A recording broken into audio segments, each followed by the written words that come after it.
reports it like this. Trump sought to break Iran's regime. He settled for reopening the Strait of Hormuz. Quote, in promoting a deal that halted the fighting, Trump and his top lieutenant said Iran had agreed not to pursue a nuclear weapon. But Iranian leaders who have made similar pledges repeatedly for decades suggested Sunday that the difficult conversations about their nuclear program were still ahead and would come only after the U.S. naval blockade on their ports was lifted. So we're not even going to have a conversation about the nuclear program until we've removed all of our leverage points. What, if anything, is America getting? Not much. And by the way, I don't think that you're even going to see a free flow of ships through the Strait of Hormuz until Iran gets paid. So the only thing that Donald Trump has done here is kind of solve a problem he caused.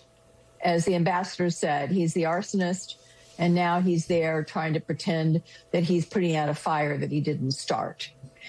And I think the saddest thing about this, first of all, I noticed that Lindsey Graham said Congress was going to have an opportunity to weigh in. Has he not been paying attention?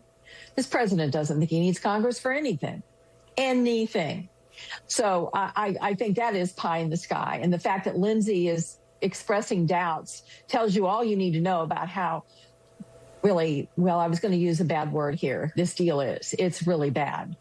It's not a deal. So here's what I hate the most about it, though. I got to get this in. Our military is amazing. At one point in time, we had military leadership that was strong enough to advise presidents in a meaningful way. We were seen as almost invincible in the world because of the strength of our military and its leadership.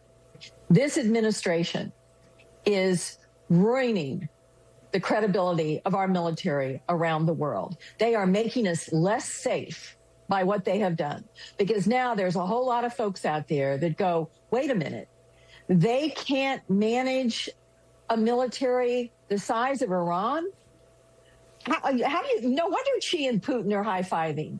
No wonder they're excited. First of all, Putin can't believe that Trump has let him drag on in Ukraine like he has, and Xi can't believe that Trump is congratulating him, even though he is one of Iran's allies. This is nutty foreign policy. It makes us weak. It makes it dangerous for America, and it does permanent damage to our standing